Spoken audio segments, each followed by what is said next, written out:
It's nerve-wracking. It says we're live. We're going live right now. This is probably the latency. Okay.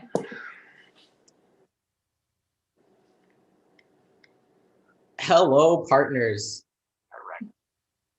Hello. Hello. Says we're live. We're live, and I'm here. Wait, let's figure this out. First, I'm going to put it in the description, our information, but Larissa and Aaron, can you guys please introduce yourselves so they know who I'm talking to? So I'm Larissa Warren. I'm Joseph's sister. I'm Aaron Fritz. I'm Larissa's boyfriend. Mm-hmm. And what do you guys do? What do you guys like to do for fun? For fun? Yeah. What's there to do nowadays? No, we just like to, go out. We did like to go out and drink and eat, but you Yeah. can't do that anymore. Yeah, so. We're on lockdown. You're in lockdown. Is it mandatory lockdown there? Where are you guys at? We're in Denver, Colorado, and no, it's not mandatory right now, but it's getting there. It's just 2 days ago, they put in place another semi-lockdown where you can't be out after 8 p.m. No, I thought it was 10 p.m. it's 8 p.m. for restaurants and bars are all closed at 8 p.m. Yeah, so we have a curfew, And no sitting down anywhere. and you can't sit indoors. Well, that's just dangerous. Why would you want to sit indoors? It's so dangerous. Yeah. Oh All boy. right, guys. So we're going to be talking today about quite a few topics. I'm glad to see you guys. That's an awesome tree back there, by the way. And just because you're in Colorado, I thought I might ask a question. Just want to check. Are you guys high? Completely. No. No. Okay. We Just are. thought I would ask. It's late night. So. Hi. Am I high? No, but I do have a sty in this side. I do. I got a sty. It's my. That's I like that, It's no right? fun. So yeah, thank you for joining me. We're going to talk today about music. I thought we'd talk about what our favorite bands are, what our favorite type of music is. So let's start with the oldies. Larissa, what's your favorite oldies? What are your go-to when it comes to older music? Or Aaron? So you go first. Me go first? Yeah. So I think one thing we have in common, like my favorite artist of all time is Bob Dylan. So after that, I would go to a lot of jazz. I would go to John Coltrane, Miles Davis, stuff like that. And then I like a lot of older country. I despise new country. I think it's terrible. So Yeah. some of my favorite stuff is Merle Haggard and Conway Twitty and Johnny Cash. There is some good new country, but it's very rare. So yeah, the oldies, I would say that. Other than that, I like Rolling Stones, stuff like that. Neil Young. That's a lot of people. Yeah, well, he said the oldies, not just one. Yeah. Well, okay, let's dig into new country. What would you consider good new country? There is none. Yes, there Well, is. okay, there is that. What is it? Garrett T. Caps So or something? yeah, one of my favorites as far as new country is Garrett T. Caps, and he's a local San Antonio guy. He actually just opened a bar about a year ago or so. It's called the Lonesome Rose. It's off St. Mary's. But yeah, he's got about 3 albums, and he kind of got famous. His song "Born in San Antone" was actually in the Showtime series Billions, I think is what it's called. That's how he kind of got famous. But yeah, you would listen to him and you would never think that he's a new country artist, and he's probably in his like early 30s. It just sounds like something that you would hear from back in the day, just real old school country. Yeah. Another one is Charlie Crockett, which he's from San Benito, Texas. Same thing, just real old school country. You would never think it's new because the new country is just, I don't even know what it is. It's absolute garbage. Yeah. I'm in the boat. Like, what is that really? George Strait? Trash. Oh, come on. George Strait's not, that is like 80s country. No, I'm not. I'm thinking of someone else. It's not George Strait. Yeah, I'm George thinking Strait of is someone good. else that has a similar name. I don't know anybody. I just know that like the last country song I heard, which was supposed to be country, the guy was rapping about Like I'm not. this Maybe thing- I'm not thinking about George Strait. It's no, George Strait is old school country. it's someone else that's like really famous, like new country artist. I don't know of them. Something Paisley or Oh, I know that. That's The Brad Paisley? yeah. Yeah. I don't know what his music is, but I've heard I that don't know name. much about it. I don't know. I don't really like the sound of new country, but definitely old school country. Like Bob Dylan and Johnny Cash is good. And that song, Country Roads Take Me Home. Who's that guy? John Denver. That's It's John Denver. that's Bob Timber, yeah. Isn't that more folk, or would you say that's country? Yeah, that's more folk, yeah. Yeah. But I will say I feel like you used to hate old school country Okay, honestly, I'm calls not it- really that. because big she of a fan. calls it honky tonk. It is honky tonk. But I don't know, and I feel like when I was younger, I wasn't real fond of it either. Mhm. Because I think in Texas you hear that growing up, but then you start to appreciate, some later. Yeah, that makes sense. And when it comes to old country, what are a few favorites for you guys? You mentioned, well, just like if someone wanted to get interested or get started in an old country, what would you recommend they listen to? Johnny Cash. Johnny Cash, or I feel like Hank Williams. Okay. Hank Williams he had such a short career. I think he died before he was even 25, Wow. but he put out some really good music, and he kind of started that, in my opinion, started that type of music. And Conway Twitty is another one. Yeah. But yeah, I would say like for you, Johnny Cash, I think is kind of what, you watch Walk the Line enough and you start to appreciate. Oh yeah, I like that. definitely. It's a great movie. And June Yeah. Carter. Yeah. Dune is good. Do you guys like Patsy Cline? I kind of get into Patsy Cline sometimes. Not Yeah. really. Some of her stuff's good. Yeah. Awesome. Now, moving on from country and the oldies, you mentioned do you both like Bob Dylan? Mm-hmm. Yeah. We do. What's your favorite Bob Dylan songs? Ooh, there's so many. Not Dark Yet is one of my favorites. What's it called? Not Dark Yet. Okay. What album is that off of? So I actually brought out a few albums. So So this is my absolute favorite Bob Dylan album. It's Time Out of Mind.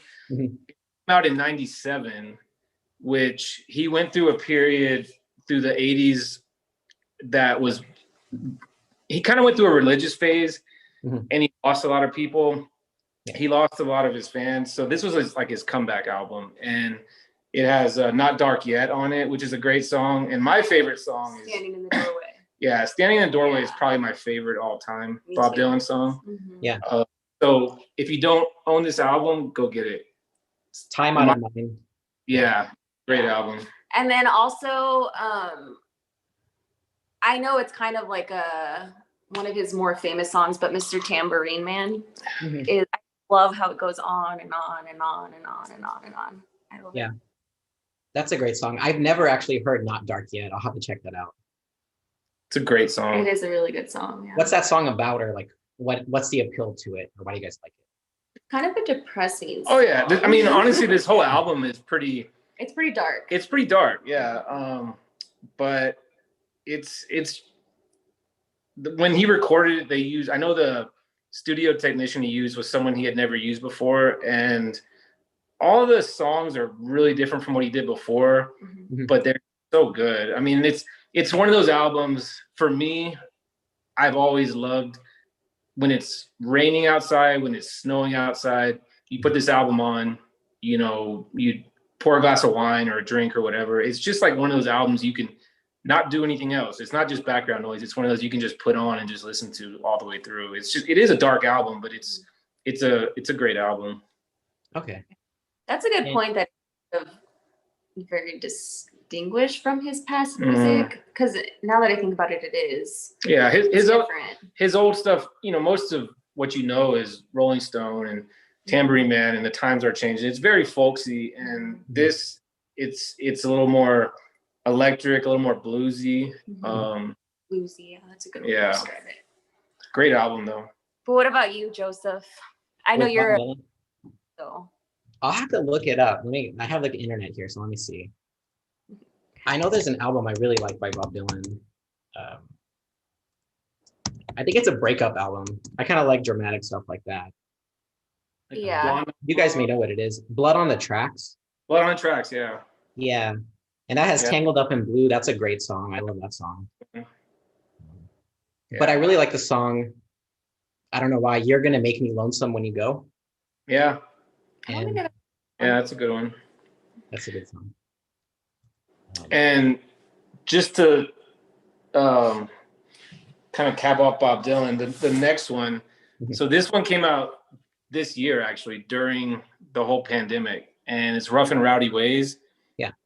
And it's an incredible album too. I mean, some people are saying it's one of his best. And you know, he's in his 70s now, and he's still releasing original music. This one's very. I wouldn't say this one's so dark, but it's very bluesy. Mhm.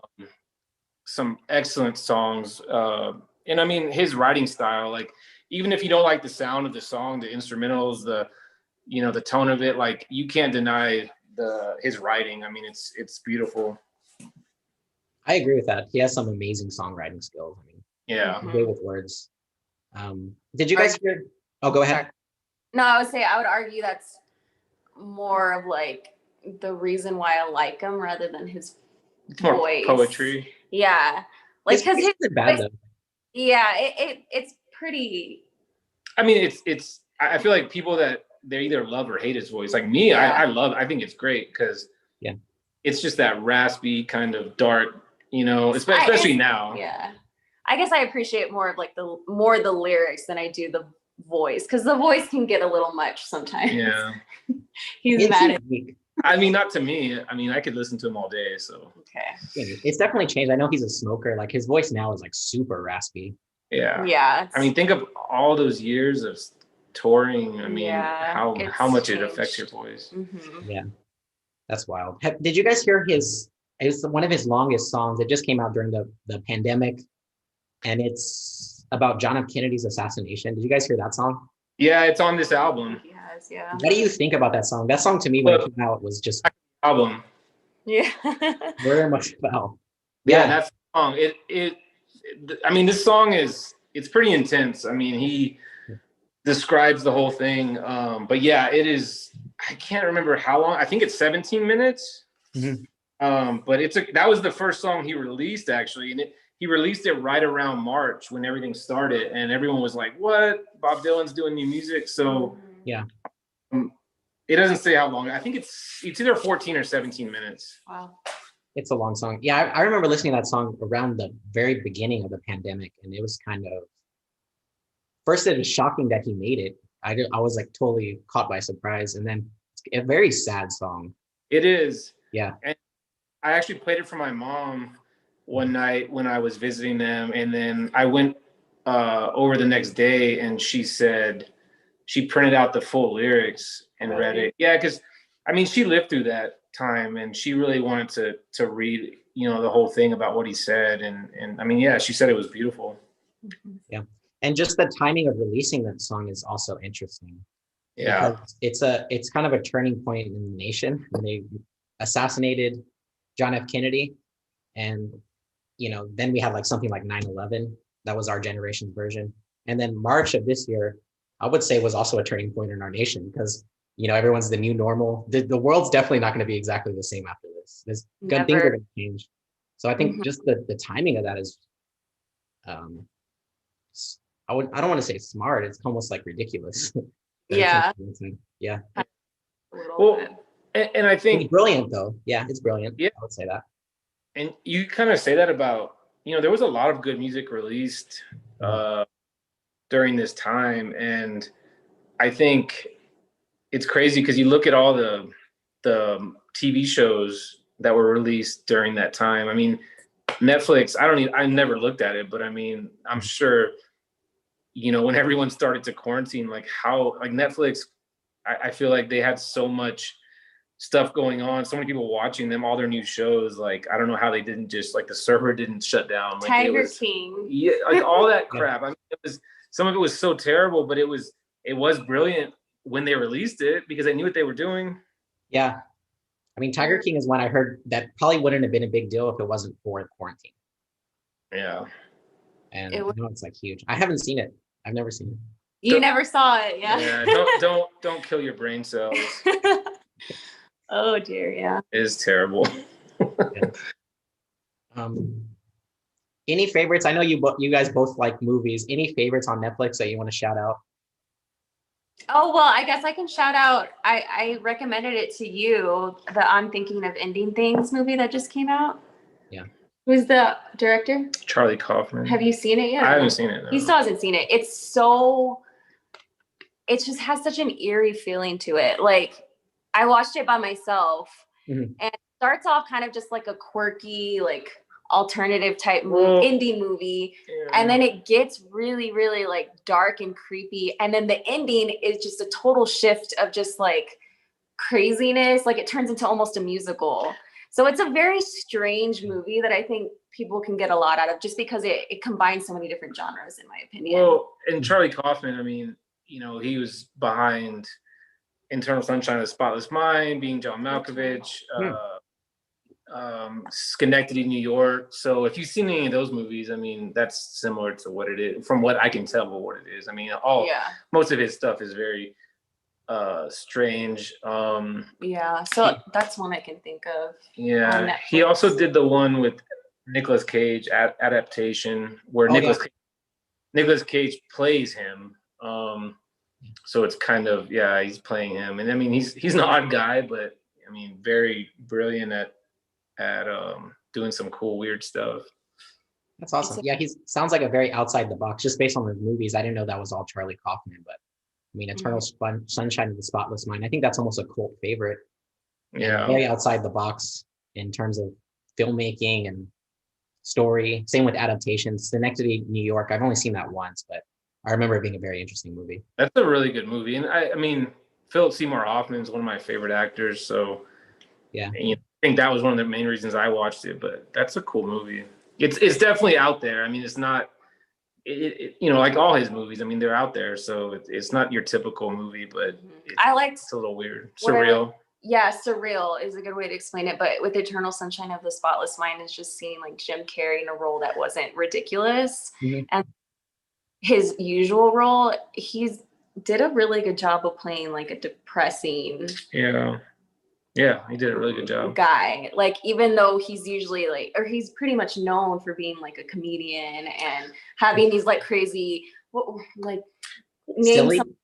Yeah, The Mask and all that. The Mask, Ace Ventura, yeah, where he's just like nuts, and then he just completely shifts into this like awesome like. Yeah, and those are my favorite. Those are my favorite. Like the two people I think of off the bat are Jim Carrey and Adam Sandler. Like when I saw Punch Drunk Love, like.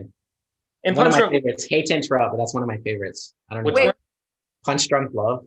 Yeah. Really? And Punch Drunk Love. I mean, I love it because one of my favorite directors did. Paul Thomas Anderson is one of my favorite directors. But I thought Adam Sandler did such a good job in that role.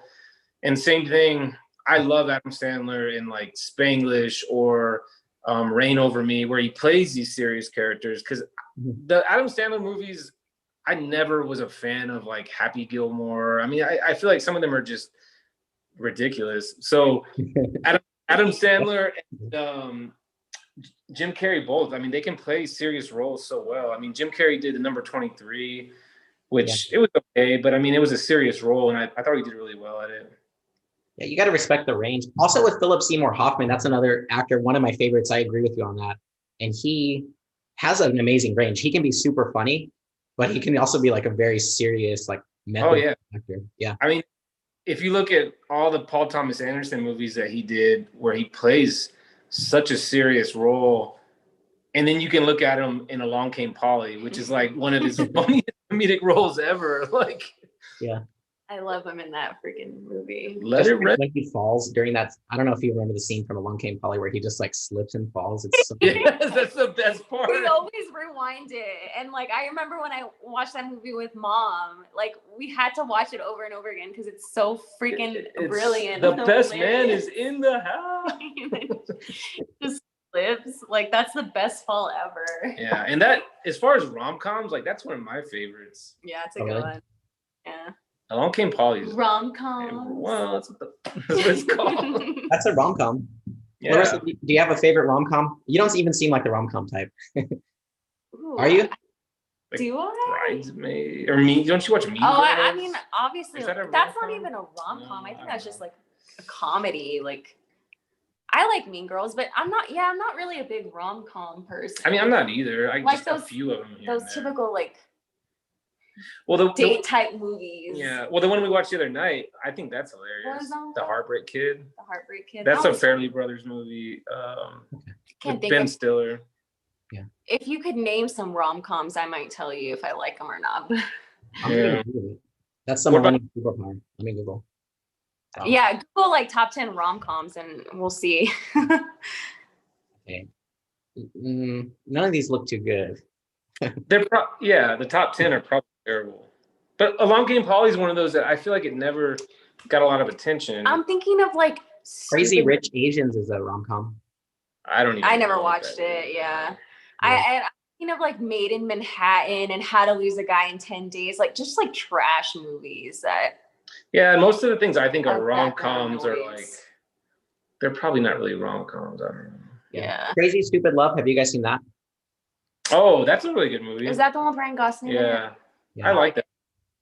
That's a rom-com. That's considered a rom-com. I've never seen it, but I've heard it was good. It's That- a little cheesy. It's but... a little. I thought it was really good though. Okay. Very cool. So back to music. Yeah. Wait, no, we have to hear about you. Do you have any favorite movies? Well, Punch Drunk Love.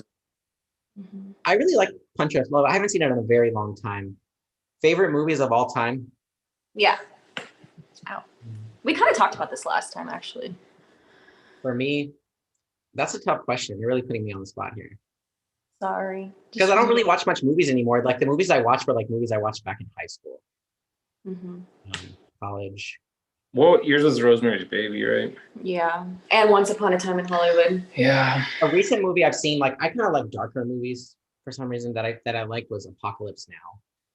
I think the Oh. war genre, that's a pretty good movie. Wait, no, I'm thinking of Apocalypto. Apocalypto, yeah. Never mind. The Mel Gibson movie, which I like, but he doesn't. I've never seen it. I've never seen it. Yeah, but it's not like your type of movie. But do you remember Apocalypto? About the With Mel Gibson? Kind of. Indian tribe? Yeah. I don't know exactly what tribe Yeah. it was, but it's like very violent.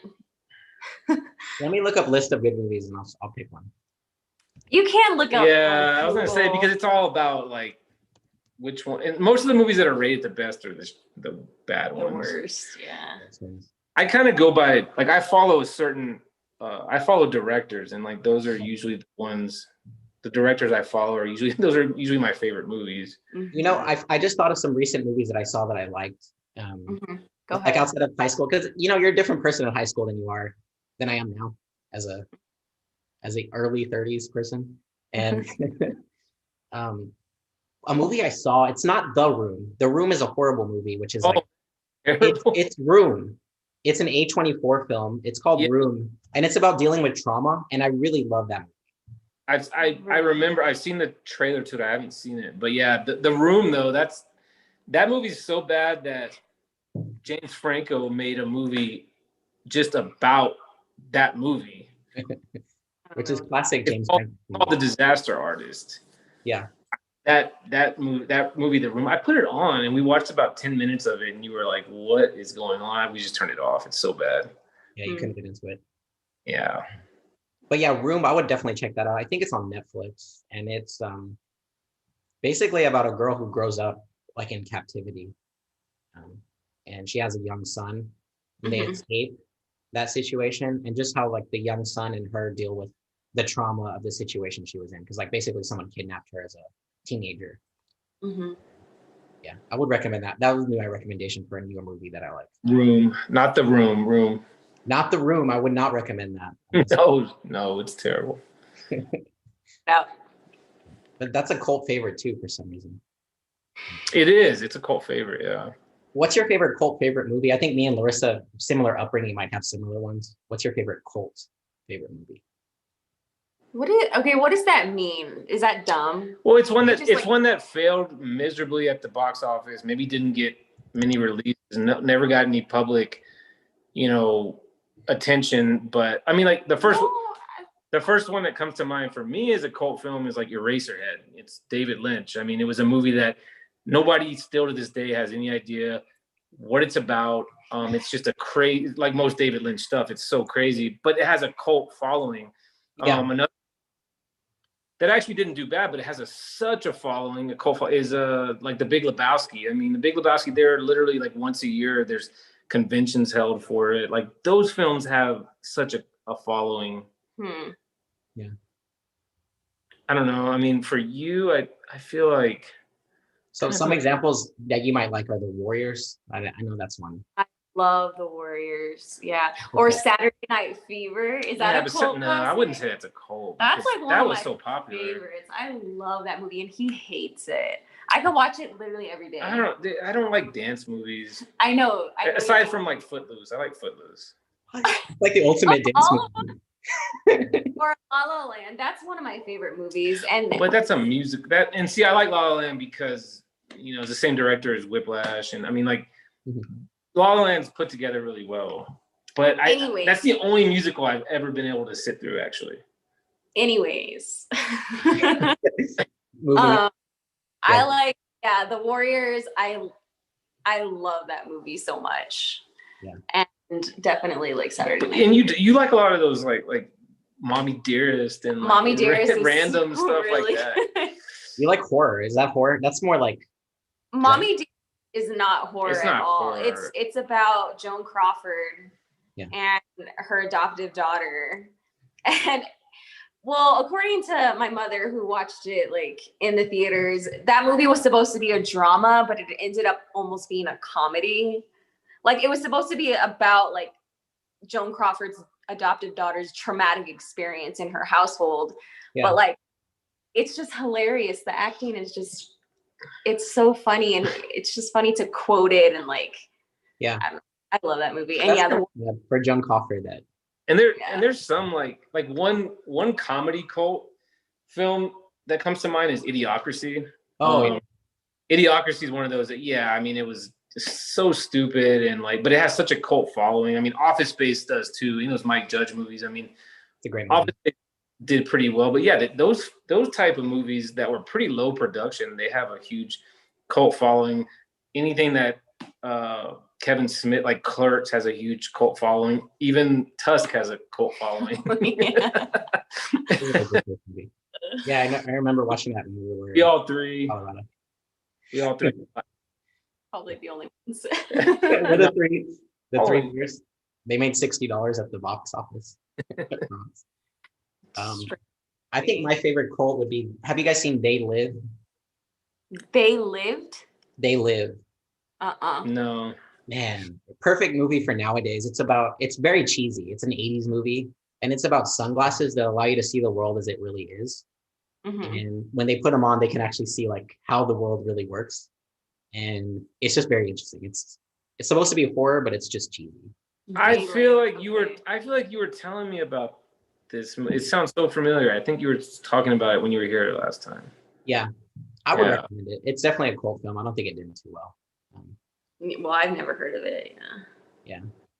Check out some clips. And anything else on movies that you guys want to discuss? Or Aaron, what's your favorite movie on Netflix that you know is on Netflix that people can watch? I honestly don't know if it's on Netflix. So like one of my favorite movies, I have a few different ones, but like Seven is one of my favorite movies of all time. It's, in my opinion, and it's by David Fincher, which is one of my favorite directors. Like, I feel like that movie was made in 95. And if you watch it today, you would think that there's no way that the movie was made in 95. I feel like it was so far ahead of its time. Another one is Boogie Nights. I feel like Boogie Nights is just such a feel-good movie, and it's a dark movie. It's a nostalgic movie. It's a dirty movie. But Paul Thomas Anderson did that one, which is Punch Drunk Love. I would say one that's used to be one of my favorite movies, and I think it still is because it's so interesting, is Vanilla Sky. I'm with you on that. Go ahead. Go ahead. Vanilla Sky, just the actual concept of it is mind blowing. It's a strange movie, but yeah. It's a strange movie, and it was made, in 2000. And it's a very interesting concept, and it's one of those you have to watch a few times to really understand what it is. And it didn't do well at all, and that's definitely another one that's has a huge cult following. It did not do well at all, and to this day, I don't know if you can even find it. Maybe on Netflix, but it's been really hard to find because it did so bad. The funny thing about that, it has such a cult following, and a lot of people don't know, it's a remake. It's a remake of a Spanish film called Abre los Ojos, Open Your Eyes, and it actually had Penelope Cruz in both of them. It was a really low budget Spanish film that Cameron Crowe, the director of Vanilla Sky, happened to just see on TV at like 3 a.m. when he couldn't sleep, and he decided to remake it with Tom Cruise, Cameron Diaz, Penelope Cruz, Oh yeah, Cameron Kurt Diaz. Russell. Yeah. It's a great movie, but yeah, like everyone that's seen it, I always ask them if they know it's a remake, and nobody ever knew that. It's actually a remake. Yeah, I think I remember a quote from that movie. You may be able to correct me, but it's like any second or any moment of your life is a chance to change things. Is that correct? Something like that? Every passing moment is a chance to turn it all around. That's it. That stuck in my mind from watching that movie. It's a good movie. It's a good movie. And I always tell people, watch it more than once, because about halfway or 3/4 of the way through, people lose interest because it's so confusing. It's so mind-blowing that they're like, I don't know what the hell's going on anymore. So I'm like, just watch it a few times and you'll be like, oh, this is really, it's a cool concept. Like, whoever thought of this was really creative. So yeah, that's awesome. Got a great soundtrack too. Awesome soundtrack. That's what I kind of like about Punch Drunk Love too, is the music. It's kind of a whimsical type of sound. I don't know why I liked it. I like two sounds too. So yeah. Yep. Vanilla Sky. Yeah, I remember now it had Everything in Its Right Place by Radiohead. Radiohead, yeah. And it's got the ending sequence to it has the only the best live performance of it's this Icelandic band, and everyone says it different. I think it's pronounced Sigur Rós. A lot of people say Sigur Rós. Oh yeah, the one who had a made up language, right? Yeah. So the song is called Nasabalong, and it's called the Nothing Song. But and what's crazy is the actual song that you would find on their album is a studio recorded song, and it's not near as good as the live version that Cameron Crowe found and put in the film. That's at the end sequence of the film. So, and I downloaded up a torrent or something, but the live version is like 10 times better than the studio version. So that soundtrack is actually great. It's got Bob Dylan on it. It's got Radiohead. It's got a lot of different artists. That's a really good soundtrack. What's the song you're mentioning by Sigur Rós? I don't know if I'm saying that right. Probably it's not. It's called Nasabalong. The one that goes all over. No, that's not Sigur Rós. That's on the Vanilla Sky soundtrack as well. That's what I was thinking. But I can't remember who that's by. But yeah, it's called the Nothing Song. The Nothing Song. That's what they call it. And look for the live version. Yeah, it's really good. Okay. Very cool. And favorite movie soundtracks, now that we're on the topic. Shrek. I'm just kidding. No. Case closed. I'm kidding. No, there's nothing better than that. Nothing can. Ashmouth or whatever that song is. Yeah. Hey, man, you're an all-star. I'm gonna get demonetized because I'm singing it so on. Hard. It's tough. Movie soundtrack. I guess probably Boogie Nights is good because I love 80s music. Well, 70s, but like 70s, 80s. Yeah, but Boogie Nights is really good. You know what? There's another one that I can't think of, but it's like that old, like it's like 80s or something. Do you like that new Quentin Tarantino movie? Was it that one? Once Upon a Time in Hollywood.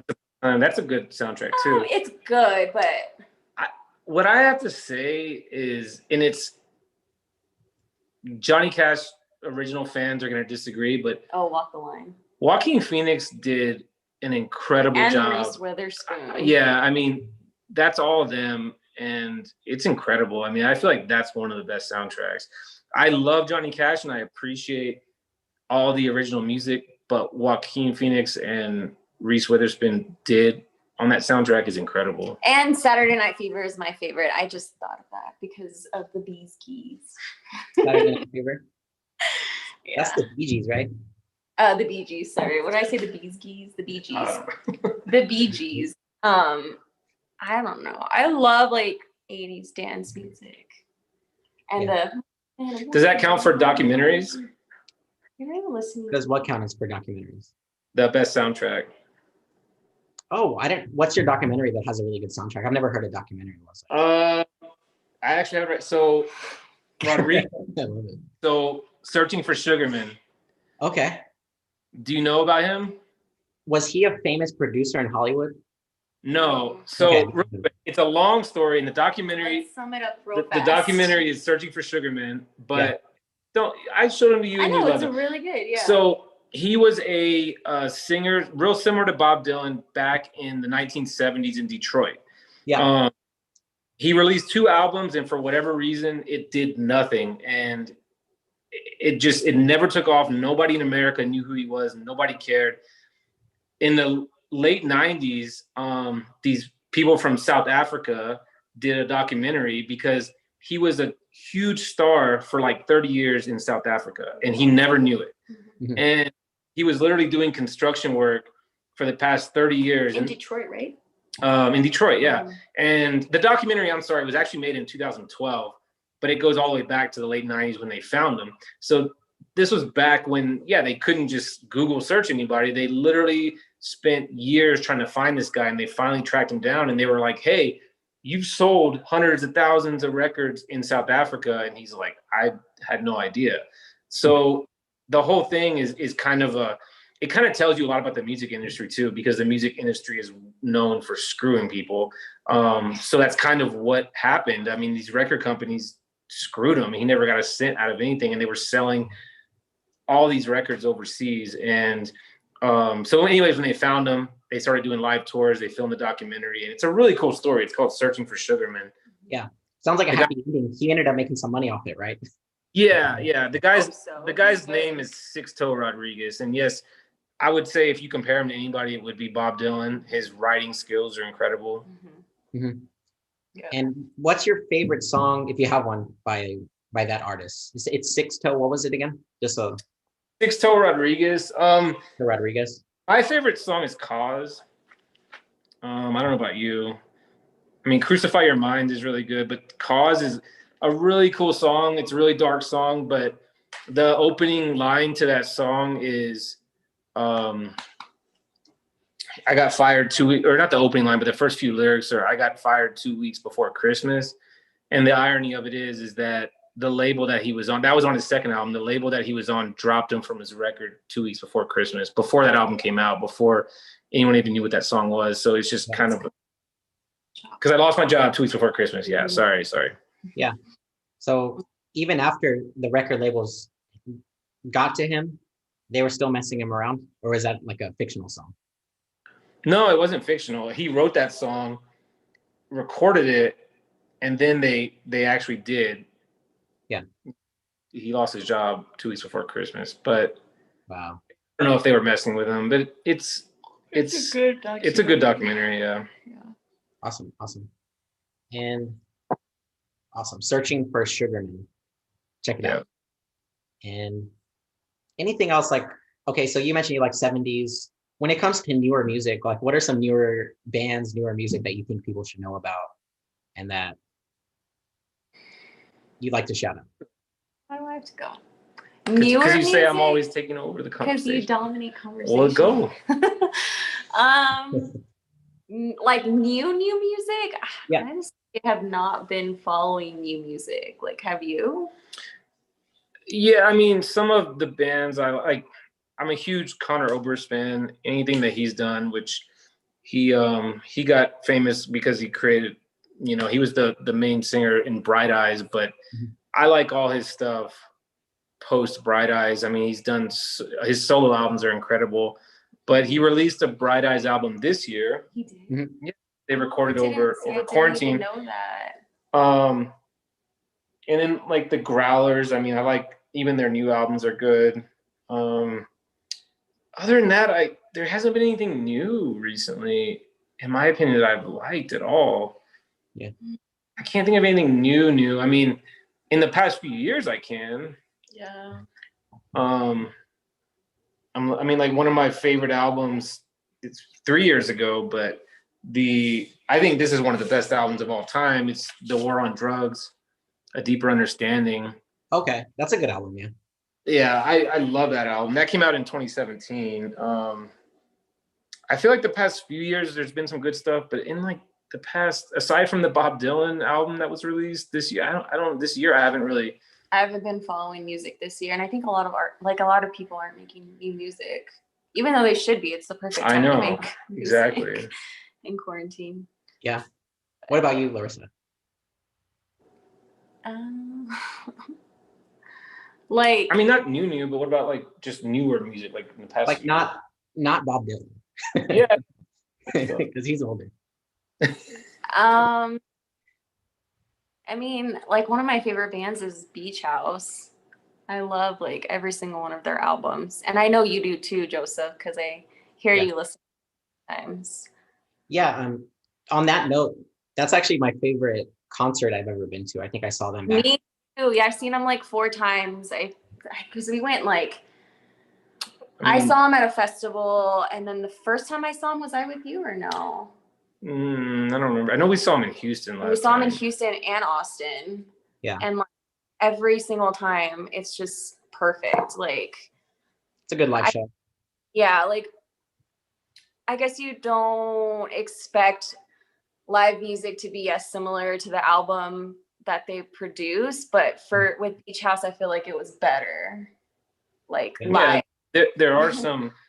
It's weird how that works. There are some bands that in the studio they sound so good, and you'd expect them to be so good live, and they're not. But then there's kind of the opposite, where you don't expect it to be as good, but it's even better. Mm-hmm. Yeah, live. And I just feel like they consistently put out good music, which I'm sad because they haven't put out anything new recently. But I don't know.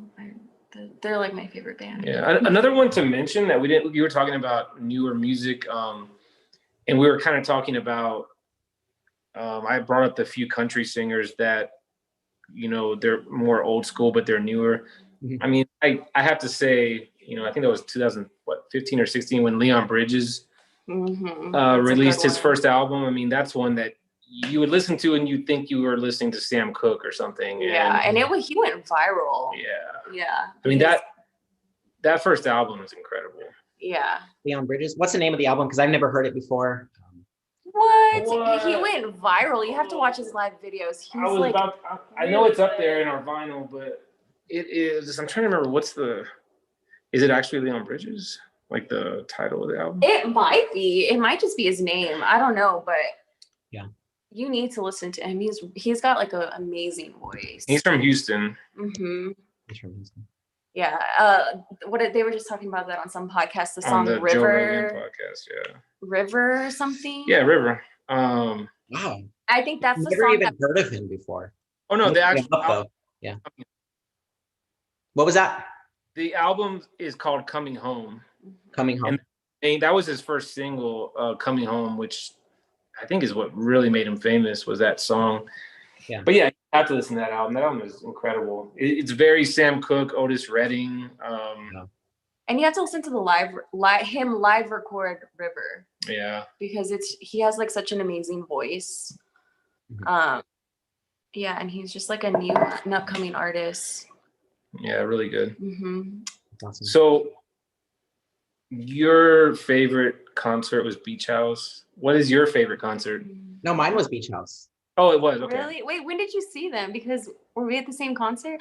Wait. The album Teen Dream came out. I saw them. It was like 2011. You were probably like super young at that point. Yeah, I was gonna say it was probably way before. That was like 20. That was like what? 2011, I believe, or 2011. Yeah. I think that's one of my favorite songs is on that album, Silver Soul. Mm-hmm. That's a good That's song. awesome. I didn't know you saw them. Where did you see them in Texas? And in Austin, Hmm. at a place called Emos Stubbs. or Emos. I don't know if it's still there. Yeah, yeah.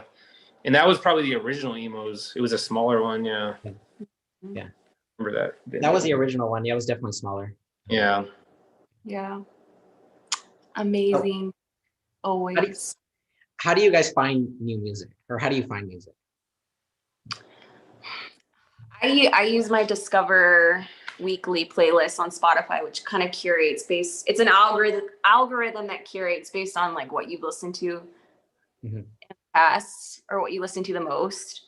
Yeah. Sometimes it's on point, sometimes it's not, but it's a good way to find new artists. That's where I find new music. Yeah.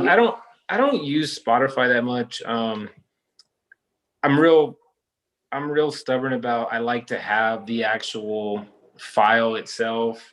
So I download a lot of music. Mhm. I mean, I have a huge music library on my computer, but I feel like I find a lot of new music through other artists, and I guess it's the same way. But if I'm on the iTunes store or something and I see, oh, this is recommended or this is similar, or a lot of times it's just you're in a public place and you hear something and you Shazam it or whatever. That's or, the way I found out about Beach House. Was I was at Starbucks in high Yeah. school, and I just like heard it, and at first I thought it was a man singing. I thought it was the lead singer of Circa Survive. Do you remember Anthony Green? I believe is his name. What was that? The last part? Circa Survive. Have you ever heard of that? Circus Survive? Is it like a punkish? Mhm. Circa something. I used to be into them, and I thought it was the lead singer of that band. I think his name is Anthony Green. Oh, they had a similar voice? Very similar. Like, And then yeah. I looked up and I was like, oh, like this is a woman singing. And then I kind of just went down that rabbit hole. But yeah, like that was just, I learned about them just sitting at Starbucks one day. Yeah, or I've even been at concerts to see someone and then there's an opening act or something. And Yeah, it's like, that's and happened then a lot. Yeah. Yeah.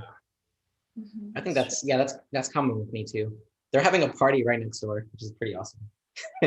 It's kind of weird to have a party on a Sunday night. They're like, They're party animals, I tell you.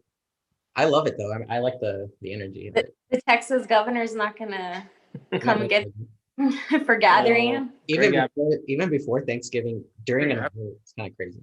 I don't know if you guys know, but we got an alert here, I think about 3 days We got ago. like 10 of them today. Oh, wait, I got an alert. Wait, what was your alert? Ours was 900 dangerous conditions. Ours said basically if you go outside, you'll die. Because COVID only lives outside. So just don't go outside. Yeah, it doesn't live inside. Don't But do anything. Just don't do anything. Yeah, it only lives after 8 I'm gonna p.m. get flagged down there if they even Oh, notice.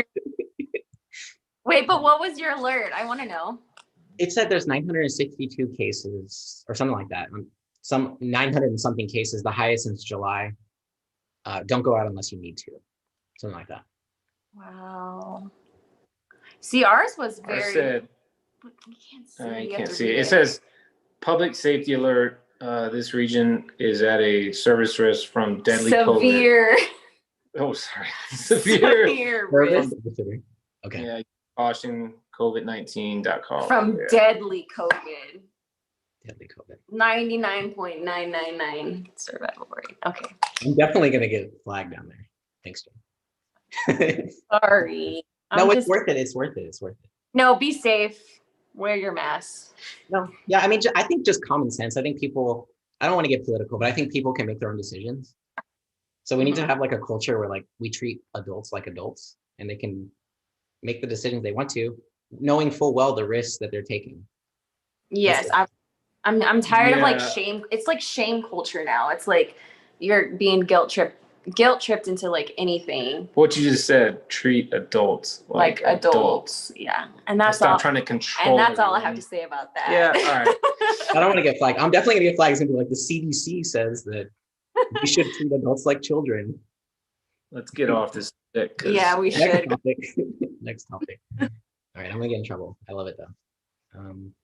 So that's how you guys find music. So I'm gonna ask you guys a new question I've never asked anyone before. Say you could only take 3 songs with you to a desert island, and you knew you're gonna be stuck there I love for like 20 years. If you can only take 3 songs with you to a desert island, what would those songs be? I love this question. It's so creative. 3. Wow, that's tough because I would almost say 5. I'd have to take No, 5. 3. You can only take 3. Oh, Okay. For me, it would be God okay. My genres are gonna be like all over the place. I would say you go first. damn. No, I don't know. I'm thinking.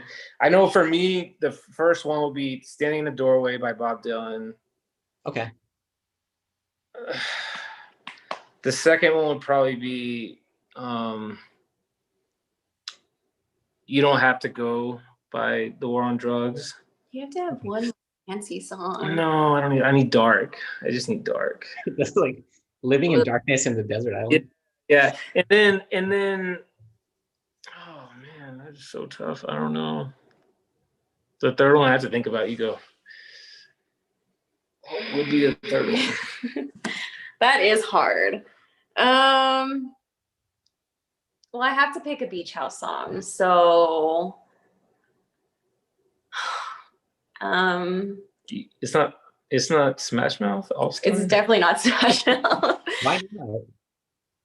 What's my house song? Something that's like calming. Other People is my favorite I know beach it's house yours. song, but that's calming. Maybe like Calming to me. Chariot. I love that song. I love that song. Okay, so Chariot by Beach No, House. I sighed because I just thought of one, and it's so off the wall. But What is it? See, go. You finish. No. Finish. It's the Leo energy. You can't stop the Leo energy, right? Leo energy is so hardcore. No, what is it? What's number 3? Because he started, and I want to make sure we know what the 3 are.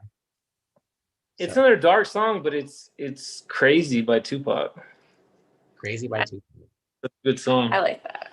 Okay. Well, Belly, because that's when he changed his name. Mhm. Anyways, go ahead. So Machiavelli. Okay. So what are your 3? Okay, so Chariot by Beach House. I need some Selena in there. Bitty Bitty Boomba. some Como La Flor on repeat. Malaflor. The Latina in me.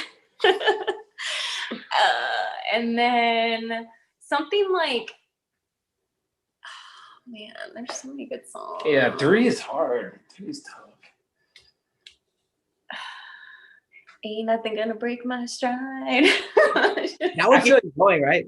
Like for you, it would be like "Warning" by B.I.G. Warning by the Notorious B.I.G. Yeah. I don't know. That's a hard question, but 3 is tough. Yeah. It is hard. And And that's you're- why I'm not going to answer it. you Oh, have come to on, you have- answer. I mean, we weren't even prepared, but you have to. You guys did a great job on that You question. have to. Okay, let me see. Let me see if there's any comments in the chat. Did we have any viewers? I don't even know. Either way, it's fine. It says we're live, and I don't know how to see. This is my first time doing second time doing a live stream, but first time doing it with Zoom. It says on the top right corner of our screen, it says live on YouTube. So Yeah. Yeah. 3 live viewers. Not too bad. that's good. I don't know how to see the comments if we have any, but you can always text. You can always just call in to let us know, or like and subscribe, as it says. Smash that. I didn't put that there, but yeah, definitely like and subscribe. Okay, so that's a tough question, right? 3 Mhm. songs. I mean, come on. But I was almost thinking. no, I have a comment. You have to pick songs that you know you can listen to over and over again. Yeah. And that's why I picked my songs, because those are songs that like I literally can like get in my car every day and put them on, and I don't get tired of them. So you have to pick that aren't going to get annoying. Like Break My Stride would probably get really annoying real fast. Yeah. So I was keep almost, that in mind. as I was saying them, I was almost thinking should I pick songs that I know I'll like, but I don't listen to all the time? Because I feel like some of those songs that are your favorite songs, like, is it gonna ruin it? Like, Yeah, that could easily ruin it. Just listening to it over and over.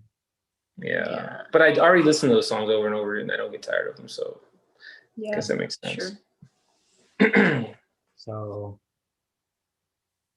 I'm just looking at songs that I like. So let's see. Can you pull up the pictures I sent you? We have Dead Air. Okay, so I mean, just recent songs that I've liked. Like, if I pick an oldie, like either Frank Sinatra or Nat King Cole, "Pick Yourself Up" would be a good upbeat song for being stuck in a desert island. I like listening to that song when I'm in a bad mood. Mm-hmm. Things aren't going right, so that would be a good one. And a newer song. It's hard to choose. There's so much good new music. There really is. And there's so many different genres too. I like Tame Impala a lot. That's like psychedelic.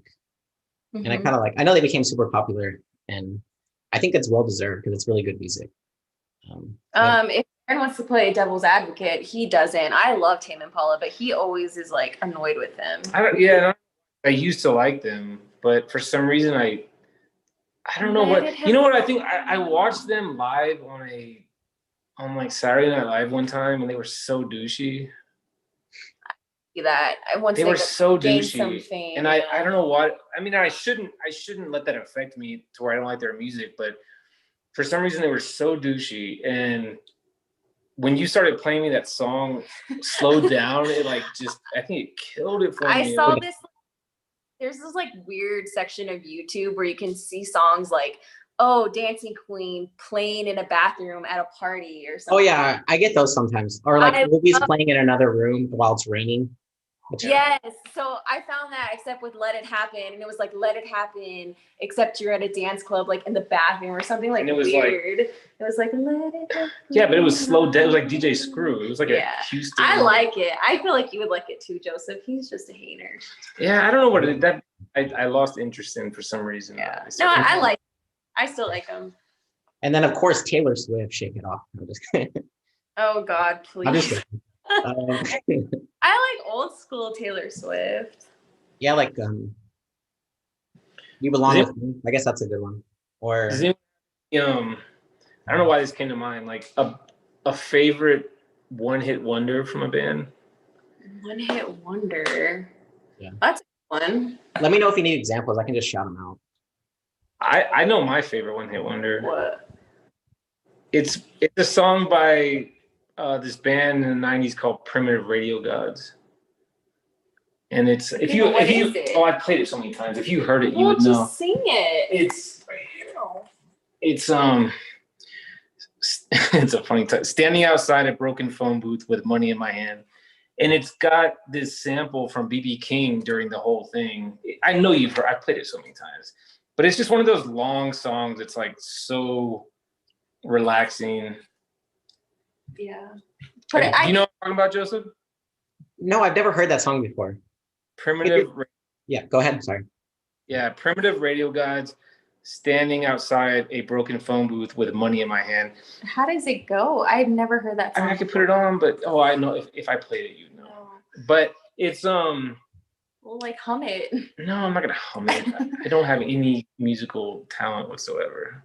But it's one of those that the band was just like a rock band, but they put this song out that just was very soft, and so it was just completely different from all the rest of their stuff. That was the one song everyone knows them from. Other than that, nobody ever heard anything else from them. To piggyback off of that, do you know what song I'm thinking of right now? What, for One Hit Wonder? Uh-huh. From that? Well, yeah, like to piggyback off of that. Have you ever seen the movie, is it Blue Valentine? Blue Valentine? Blue Valentine? Yeah. Ryan Gosling and Michelle Williams in it? But the song? Yeah, no. I know. That's a one-hit wonder. Well, not really. Really? No, one hit wonder. Penny in the Quarters is a family that recorded an album at one of those back in the '60s, you used to be able to go and record, in the Walk the Line. Remember when Joaquin Phoenix goes up, he's like, "How much? Oh, it's $5 to record a record."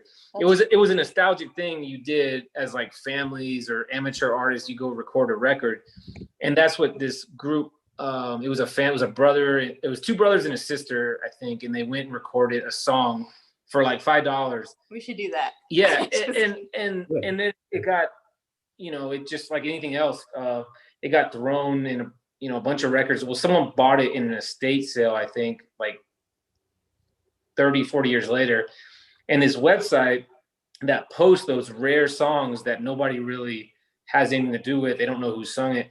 They posted it. Ryan Gosling found it and convinced the director to use it in the movie Blue Valentine. But yeah, I guess you could say it's a one-hit wonder. But what I think of a one-hit wonder is like a band that, like Ice Ice Baby. Yeah, That's a one. Yeah, is it? I have an example. I know what my favorite is. Go ahead though. No, you go ahead. It's either one or the other. It's either Tub Thumping by Chumbawamba, which is I get knocked down, but I get up again. I like that song. And don't judge me on that, or you can judge me if you want. And then I think the song "You Get What You Give" by New Radicals. That's another one-hit wonder. Yeah, that's a really good. That's one of my favorites. New Radicals. That song was so popular, but that was the only song they ever had. And they trashed Marilyn Manson and all those guys on that song. I remember that's probably why it went big, but it has a good message, even though he was trashing all these like musicians. But that's probably why it became a hit, was a controversy of just saying like, forget Hanson, forget all those bands that were big back in the day. That's a really good song though. Another one that comes to mind is like, I think it was by a group called, was it LEN? It was like "You Steal My Sunshine." Oh yeah, that's sampled more. The song more. Yeah. Did you guys know that? More. I'll sing. I have no. I'll sing anyway. I know you will. More. Dun dun dun dun dun dun dun dun. That song. Yeah. Okay. See, I think I'd have to listen to some of these. Yeah. I don't know the actual names. I actually made a playlist of just one-hit wonders one time. Really? Yeah. That's cool. Another one is it was during that time, was the one, what was it called? It was like Mambo Number 5. You know what I'm talking about? I remember that song. Remember when I was a kid? Yeah, I grew up on that. Losing your mind. Yeah, whatever it was. Yeah. A little bit of Rita. Yeah, that one. It's Mambo Number 5. Yeah. Is that about a bunch of guys, or a guy two-timing a bunch of girls? I don't know. It sounds like it. It was during that like late '90s, early 2000s, like one-hit wonders. That was like the biggest time for one-hit wonders. What about like the song that Eminem did? He like added it to his song. My tea's gone cold. I'm wondering why. Oh, that was Dido. Girls wear fits or something, or guys wherever. Oh, as we go on. Oh, that one. That was definitely a one-hit. It was all during the early 2000s. Yeah, that's strange. Okay, so why was that a period of time where there were so many one-hit wonders, or is it just because we grew up during that time that we know it? I think that was a transition from where like it was really difficult to find artists and record albums on tape, and and then all of a sudden it became this kind of digital age of where like all these music scouts were just trying to find whatever was cool, and like whatever, it was a boy band time, whatever person was attractive, and like I feel like they were just flooding the industry with music, and that was a time where it became so much easier to get music digitally.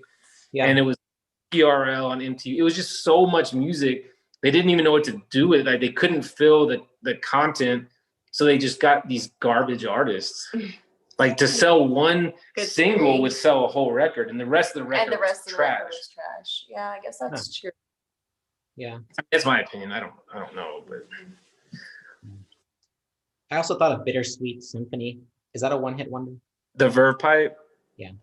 Yeah. I feel like they got messed around because they sampled the Rolling Stones, and I think the story is that the producer was just like a very greedy guy, and he made it so they didn't make any money off their biggest hit. Another one is like, well, there was the Verve Pipe, and then there was the Verve, then there was the Butthole Surfers. That was a The big one. Butthole Surfers. Yeah, they had like one major hit, and they're from San Antonio actually. But they had one major hit on MTV, and it like did so. I can't even think what the song was called, but yeah, it was. And that's kind of a cult following band too. It's kind of like Neutral Milk Hotel. Yeah. Um, I try to keep it PG here. The Butthole Surfers. No, but I man. like I don't know. I remember Neutral Milk Hotel. Oh look, I got someone. It's someone named the Jala Kashmir Nair. Should I let him in? Yeah. It went away. What, he wanted a call or He was asking to get admitted to the Zoom meeting that we're doing. might want to watch out with that. Yeah, I would watch out. Lock your doors, man. Well, we don't know. To join, but we'll I'll tell let them. people in. Let's see in the chat though. People can join if they say something.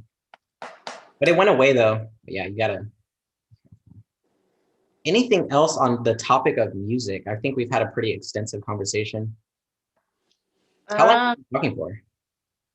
Wow, like an hour? It seems like it's probably been about an hour. Yeah. Yeah. Well, did we talk? We talked about concert. Yeah. We talked Favorite about concerts. concerts. You both said beach house. Wait, what did you say? I didn't say concerts. Well, do you have a My favorite concert. yeah? Yeah, actually, I do have a favorite concert. It was this this band called Monsters of Folk. Oh, Do you know who that is, or? I've heard of them. Yeah.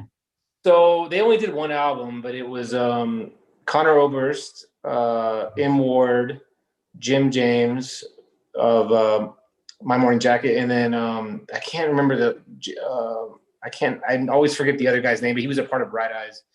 But it was a band of 4 people, and they just got together to do one record, and it's kind of similar to Bright Eyes, but it's real folksy, so it's kind of got that Bob Dylan feel to it, but like almost like a bluesy rock feeling. But I saw them in Chicago, and it was just like one of the best concerts. They played in this old auditorium, and the talent of those 4 guys was just incredible. I felt like and I heard this about all their concerts from other people that had seen them in other cities, is they kind of went out there and without a plan, they just like played their ass off and just loved it. So, So, yeah, that's my favorite concert.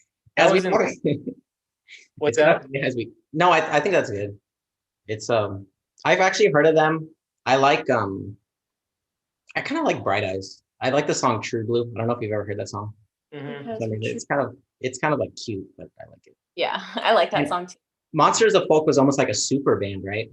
Yeah. Like, that's kind of how I would describe them. Yeah. Yeah. What's your favorite song by them? Probably Losing Your Head, or The Right Place, which The Right Place is only Jim James singing, but Jim James, I mean, that's some other, like, he's such a, he's the lead singer of My Morning Jacket, and like, I've been to a ton of his concerts, and he's like, I mean, he's an incredible talent, but he's also just kind of out there. He's very spiritual, so he'll go in between songs and just start talking about random stuff. And I've seen him in Austin at Stubbs so many times, and like, he'll just kind of go on rants about like spiritual stuff, and it's crazy, but his voice and his talent is incredible. So the song The Right Place on that album, the one Monsters of Folk album, is really good. It's all Jim. Very cool. And I'm torn because someone's trying to get into the meeting and I don't know who they are, but I feel like that could be a disaster, especially with Zoom bombing and things like that. But if you want to put it in the chat why you want to get into the meeting, I'll let you in because I don't know who you are. Let me message. What's their name? Vijalakshmi Nair. Oh, that was the same one, right? Vijalakshmi Nair. He's in or he or she is in the Zoom meeting. But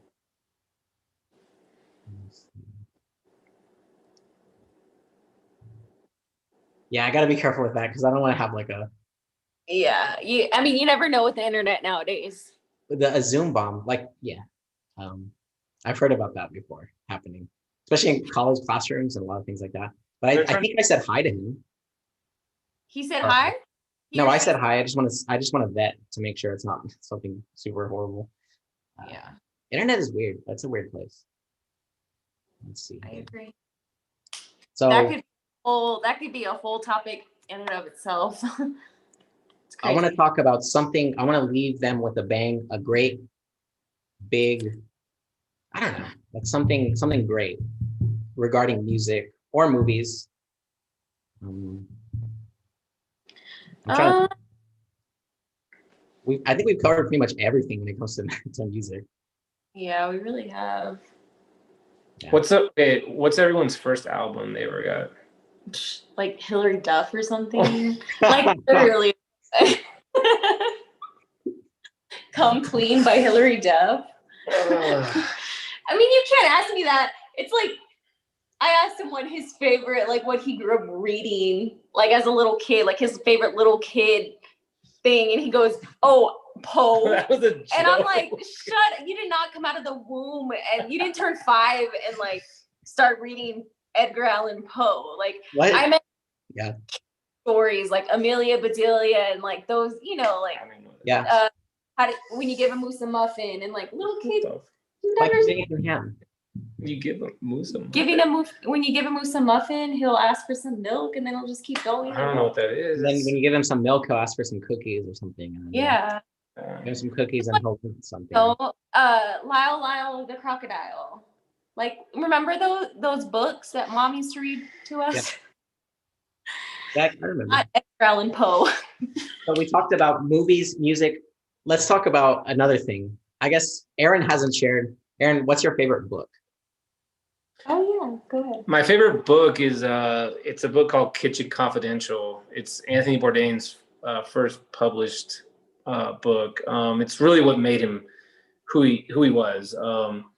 And you know, it's a book. If you ever want to know about the real like underbelly of the food and beverage industry, the back kitchen of the restaurants or hotels, read Kitchen Confidential. I mean, you know, Anthony Bourdain, you know, worked his way up to being a chef all the way through the mid 70s to the early 2000s. And he worked in so many different random New York restaurants. And, you know, it just shows you how he worked his way up to being a chef. And it's an incredible story. But yeah, it shows you what really goes on behind the scenes. And yeah, it's not PG, that's for sure. But it gives you an idea of how hardworking that industry is and how, you know, most people that become chefs, I mean, yeah, you're working 16-hour days, 7 days a week. It actually, when I was a food and beverage director at my previous hotels, that's when I would hire a sous chef or a cook or a chef. That's the first book I would always give them to read. Especially if it was someone that was just starting off. Most chefs or most sous chefs, anyone that had been around the culinary world had already read it. But if somebody was 18 or 22, fresh out of culinary school, it was always like, read this book, see if you really want to do this. It's a great book, Kitchen Confidential. You knew that like right off the bat. Yeah, that's my favorite book. Yeah. Kitchen Confidential. Anthony Bourdain, he wrote it. Yep. Yeah. Very cool. And we got someone trying to join. We got people trying to join. Kesha Roy. And I'm just going to say hi. Who are you? Hi, we have viewers. I know Kesha Roy. That's cool. But I want to see who they are before I let them in, because I know Zoom bombing is a big thing where it's just, you could do anything if you let someone in. And I don't know who Kesha is, even though other than the artist Kesha, who we all love, of course. Like P. Diddy. But I just want to bet them to see if they'll talk, because you never know what it's going to be. So are these people coming in from you watching on YouTube, or are they coming in from Zoom? They're coming in from the Zoom link that I put in the description. Oh, okay. But that means that they're watching on YouTube and then they click the Zoom link. Yeah, and I just want to make sure I know who they are, unless I already know who they are because of Zoom bombing, which is, that was a big thing during this quarantine age also, was just like pranking people on Zoom. Really? Yeah, I saw like some classes, like people would do their college classes or their high school classes, and they would be like, people in the class would share it with prankers, and they would come in and just basically prank the whole class. And That's not cool. That's crazy. Yeah, the internet. it's like prank calling, but updated for 2020. Prank. I want to ask you guys a final question because I wanted to end on a poignant, I can't say the word, poignant note. And the note is, what's like the biggest lesson you've learned in 2020? Oh dear. The biggest lesson I've learned. Not to watch the news. Okay, I can. Yeah. We've come to the. Without it getting political, I feel. I don't want to be political, but yeah, it's not being political, but just like not like fear is contagious. Yeah. And it can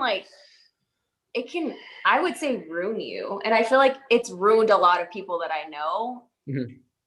And so just to think about things logically, research the facts. There's a lot of like, I don't even know what to say. There's a lot of like misinformation. Yeah. So just always researching the facts, listening to people that are knowledgeable about do your research topics, doing research, and not letting the fear like take over you to the point where you can't even like live your life. Yeah. You know, don't be a Karen is a big one. Like for me to put it in, it's just to be as easygoing as you possibly can, because right now I feel like a lot of people are going through so many different things. Yeah. Everyone has a different perspective, but like, just trying to be easygoing, because right now it's so easy for people to just be so angry.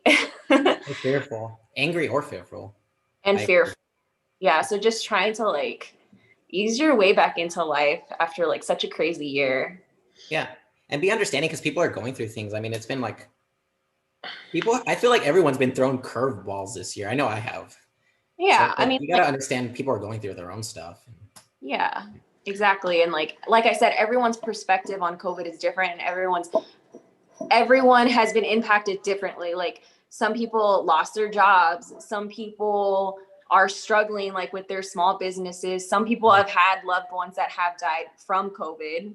Mm-hmm. Some people so just put that all into perspective, like, and just try and be understanding and easygoing. And not angry.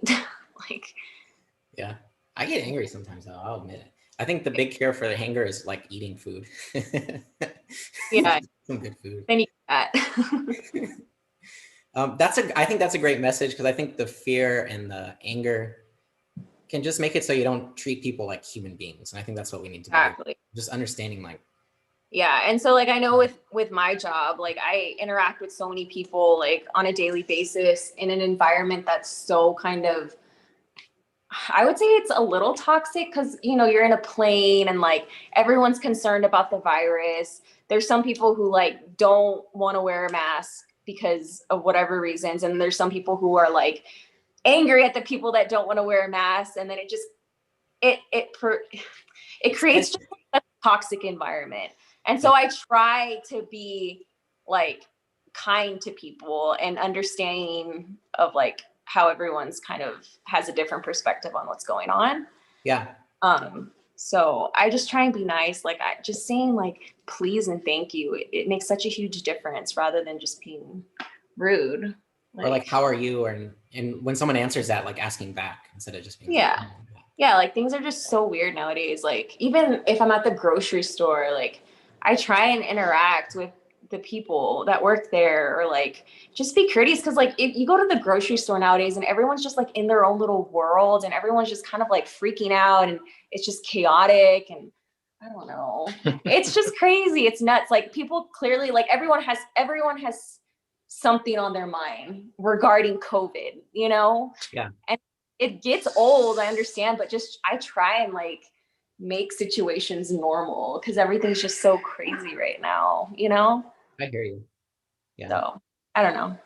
I was just today, like I was at the store and I saw this, I think it was a worker at HEB and he had some really cool glasses. And I was thinking about just like doing something nice and saying like, those are cool glasses. And I didn't do it. And I kind of regret that I didn't say it. Cause it's like, Yeah. it costs Because nothing to say something nice like that. And he had some really like cool glasses. They were like Yeah. gold, Yeah. circle frames and they just looked, I thought they looked really cool. But- Yeah, you should have said something. But what's tough about Yeah. that, is, and I know you're trying to get past that. What's so tough is that that personal interaction is gone almost. It's Not necessarily. I, It's hard. I find myself talking to people in mask and I feel like I cannot read anybody anymore. I feel like I can't have a personal interaction with one person anymore because of that. It's so tough. And I know what you're saying, you're trying your best to make it better. And that is the right attitude. It's sometimes it's like those simple things like, oh, I just want to tell this guy I hate nice glasses.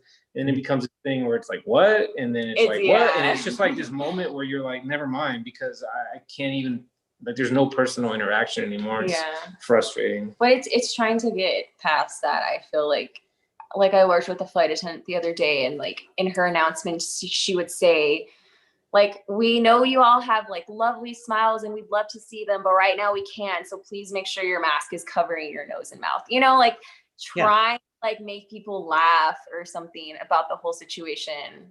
Yeah. Is nice. Because it is temporary. I mean, there's never been a pandemic that lasted forever. Unless it kills everybody, which I don't think that's Dang, you went there, you're gonna get flagged. I'm just saying, I mean, that's the only way that it could last forever on human terms would be if it just got everybody. But it's all an attitude. Like if I have an attitude, people are gonna cop an attitude with me. But if I'm like, hey, how's it going? How are you? I like your purse. I like your glasses. I like your shirt. Then people are likely to be happy, Yeah. So I try and be positive. I really do. Yeah, I think that's a good attitude. I think you get a reflection of that back. Like, I know if I'm in a bad mood, I'm more likely to get that back to me. Does that make sense? Project. Yeah, like you get a reflection of what you are back to you. It's like a boomerang. Boomerang. And Aaron, I got to ask you, Aaron, what's the biggest lesson you've learned of 2020?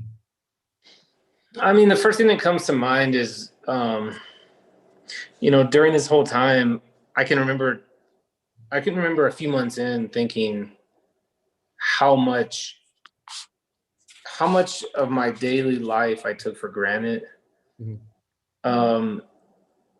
I think right at first I didn't think about it too much, right? Like, because I was like, oh yeah, I mean, this is just something really ridiculous and we're just going to go through it. And then I think it got to the point of maybe like in July or August or something where I was like, oh, wow, those days of just going out and doing what you wanted to do. Well, let's go have a drink somewhere, let's go eat somewhere, and just having those personal interactions with somebody. Yeah. They were gone. And I think when I went back to work in September is when I really was like, wow, it's so hard to just have that personal interaction with someone and to just live your life normal. And it's like, every day would just be business as usual and you would go home for the day, right? Well, I think I would go home every day and just be like, wow, that was such a weird day.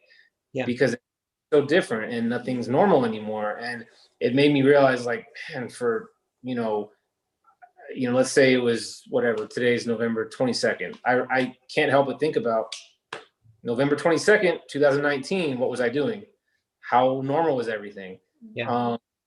And I found that, I guess, around, I don't really remember the exact date it started, but whenever the NBA started again and watching these games and how weird they were and thinking like, wow, like remember when I lived in San Antonio and I could just go to the AT&T Center and go to a game and there's 18,000 people and it's just fun. It's like, will we ever have that again? So it's appreciating what we had and looking back and saying like, wow, I wish I would have, appreciated it more. Yep. Yeah. Those moments, I think those are two awesome points. That's a great point. I mean, we take so much for granted, and it's only when you lose it that you realize like that was just amazing. Being at a concert, things like that. Yeah. Definitely miss it. Yeah. You guys want What me to about- answer this one? Yes. I'm good at coming up with hard questions, but sometimes when you do, it's hard to answer them. I don't know why. But I think for me, it's just like, I think I used to be very independent. Like, there's nothing wrong with being independent, but sometimes you can take that too far. Like where you think like, I don't need anybody. Other people's opinions aren't that important. And I think now I've realized like, we do kind of rely on each other for a lot of things. And other people's decisions affect me. I'm not saying like in terms of mass or anything like that, but just other people's ways of being affect me, and my way of being affects other people. And the choices that we make each day, they carry a lot of power for either, helping people or hurting people. So I think that's just been something I've realized is like just the weight of our actions that we take each day and how that has a ripple effect out to other people. And I think in the past, I may have tended to take people for granted. That was something I would take for granted. But just kind of like by having that lonely time in March and April, I realized like, other people are great. They're amazing. And we're humans. We're meant to be together. So Yeah. that was just something that I think I was taking for granted, was just being together with other people. Yeah. We have Ramona 123. Hi, Ramona. Hi, Ramon. I don't know who she is though. Like and subscribe. Like and subscribe. I would let in strangers, but I just feel like that's not very prudent. Just because I tend to be overly optimistic, overly sometimes naive. But I think if I were to let in a stranger, something might happen. I have a feeling. So, I mean, it's awesome. I'm so glad that you could join me, Aaron and Larissa. You guys did an amazing job. And is there anything else you want to say before I cut the live stream? No, not really. I think we covered a lot of stuff. Covered a lot of ground here. Good talk. Yeah. Good talk. Mazel, mazel, good things. Mazel? Mazel, is that Hebrew? Well, it's from Uncle Polly. So it's probably Hebrew. Yeah. Where Yeah. he's mazel, mazel, good. That's Alec Baldwin, another good actor in the movie. Mm-hmm. He's pretty good. Mazel tov. I'll say mazel tov. I don't know what that means, but what does mazel tov mean? Let's leave on that note. It kind of like cheers, like happy day type thing. Think Mazel tov, so. like. But then again, we're probably looking like idiots now because that's not what it means. I think it means that. Mazel tov. Let's go smash some glasses with our feet. In section. Yeah, let us know in the comments below. If we got it right. Don't forget to like and subscribe. My channel's all over the place. Everyone I've known has said choose a niche, and I'll find one someday. But I talk about public speaking, personal finance. I also talk about personal development, all things that I love. And then I just like having good conversations. I think this was a nice conversation about music. We covered some favorite movies, and then also lessons that we've learned during this year that we're all in 2020. Very crazy year. So thank you for watching. Don't forget to like and subscribe, and Mazel tov. Bye. Bye. Adios.